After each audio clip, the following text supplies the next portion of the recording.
What's up, y'all? We back at it with another chapter of Dandadan Chapter 189. Hey, man, Kenta, man, every time, man, I take up for you. I do so much to protect your image, man. And then you turn around and do something like today, like you did today.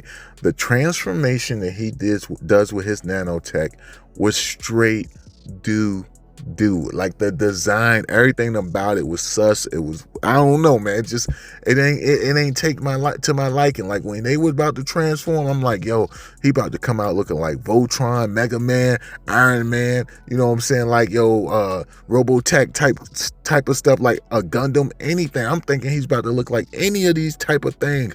And then the design he comes out with, I'm just like, yo, really, this is what you choose to fight with? Like, I'm gonna be honest with you, I could be in danger and need someone to save my life. If they would have showed up in the armor looking like that, I would have been like, yo, I'm good, man. I figured it out on my own, yo. It's a chance I could die. Yeah, it's cool. I'm good with that. I could live with that decision. I can't live with the decision of letting you help me wearing that armor like that. Yo, oh my gosh. Like, let me know down below. Am I the only one who's tripping? Or do y'all feel the same way about the design of that armor that Kenta had on towards the end of the chapter? Man, oh my gosh. But we get some other good stuff in this chapter as well. And if I'm not mistaken, this person that we meet, I believe, is Dino Girl's mother or the lady that helped raise her. I can't remember which one. It's been so a while, and I'm not at home right now. I'm at work, so I can't go back and like look up a reference or anything like that. But that's who I think it is. But we're going to get into the chapter. Make sure you subscribe, hit the bell for all notifications, man. Respect the grind. I'm at work.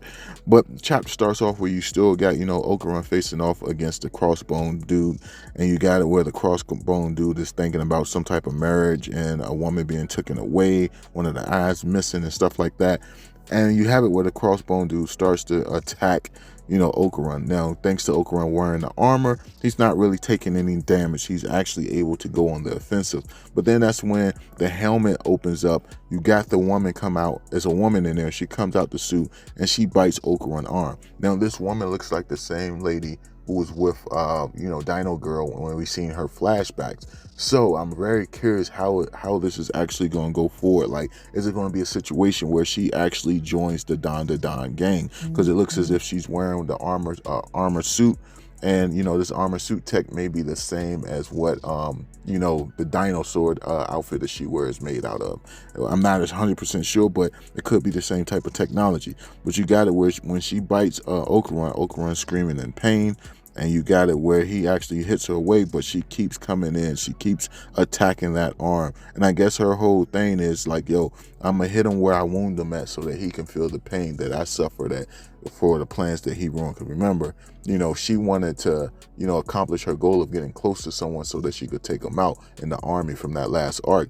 But it turns out Okarun was thinking it was going to be the octopus in the armor, but it isn't. But you have it where Okarun says he touched it, and I guess he was referring to her armor. You got it where light comes around her body and she starts moving even faster, and she's kicking the armor off of Okarun, and these panels look sick as hell, to the point Okarun's laying on the ground. He's on the verge of death, and this is where, teamwork doesn't come into play, because you have it with the other guy, the guy who wants to actually beat up Okarun from the school.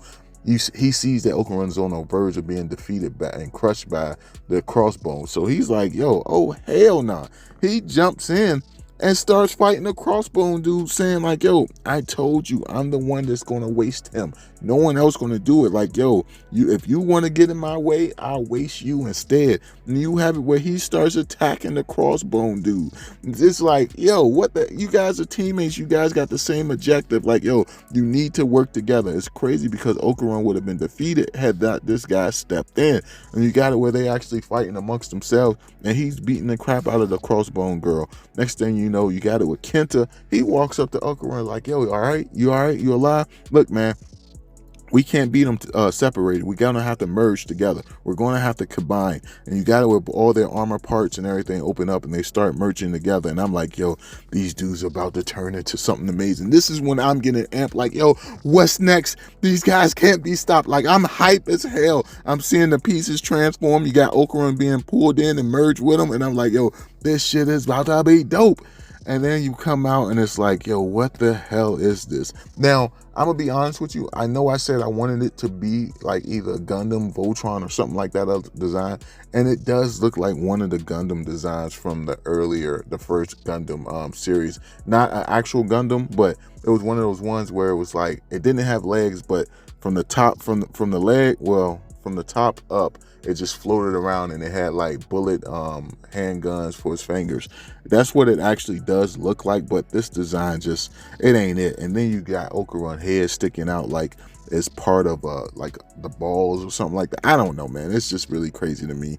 And you got it where it's like, yeah, we combine. And of course you got Kenta trying to blame, you know, your boy Okarun for how it looks because he doesn't have any creative powers. His creative powers is weak. And I'm like, yo, I don't know who fault it is, but you guys both took a L in my book. They both took a L.